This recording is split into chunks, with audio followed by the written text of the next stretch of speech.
So the dashboard sheet works as a bit of a summary of everything that's happening in the financial model. Let me walk you through each of these parts.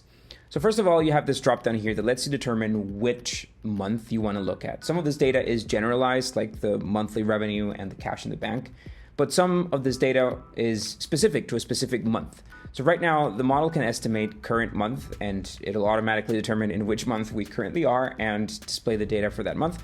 But you can change that as a drop down and choose to see a moment in the future or a moment in the past. This is just a summary of your main expenses, your cost of goods sold and your SG&A expenses. Even though your company may have other expenses, depreciation, amortization, taxes, loans, stuff like that, cost and SG&A are the main one to determine if your business is operating at a base profit. You have a summary of staff, just the amount of people on the team.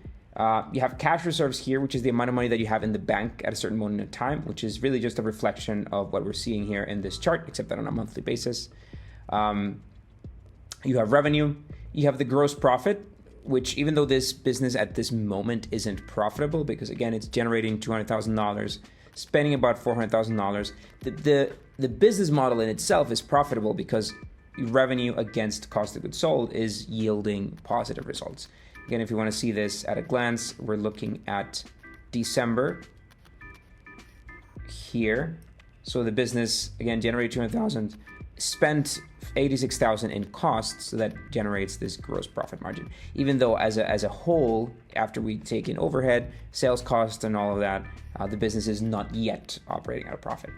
And here we have the burn rate. So essentially how much cash the business is spending month over month. Now what this section does is it lets you estimate how much capital is needed over a certain period of time.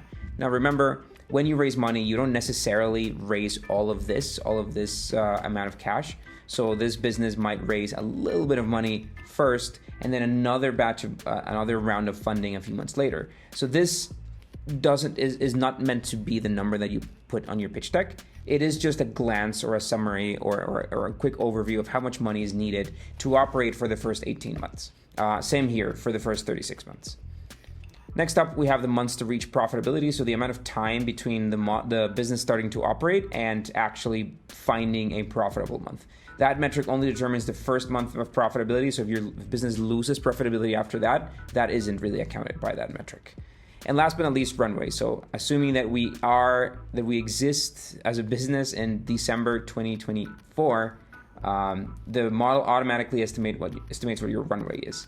So here we can see that the company has something like $800,000 in the bank, but it is burning something like $200,000 a month in the bank. So it is about 4 months worth of runway before the company runs out of money. Next up, we have this use of funds chart that applies both on a monthly basis and on an average basis for the first 18 months of operations, which essentially takes the charts and KPIs inputs from the settings sheet and then maps them into a pie chart just to understand where that money is being spent. You can define these categories through the drop downs that are available on the cost sheet, on the capital expenditure sheet, and on the cost of goods sold sheet. If you want to change them, or if you want to change that drop down, it'll immediately affect how that's being reflected in the dashboard. And last but not least, we have these two basic charts on monthly expenses versus revenue, just as a quick overview of how revenue is growing, and this cash in the bank line, which of course should never dip below zero. You should always make sure that you cover your cash either with rounds of funding or by reducing expenses so that your business essentially doesn't go out of business. If you need more assistance building custom metrics or bringing custom KPIs into the sheet, please feel free to reach out to our team.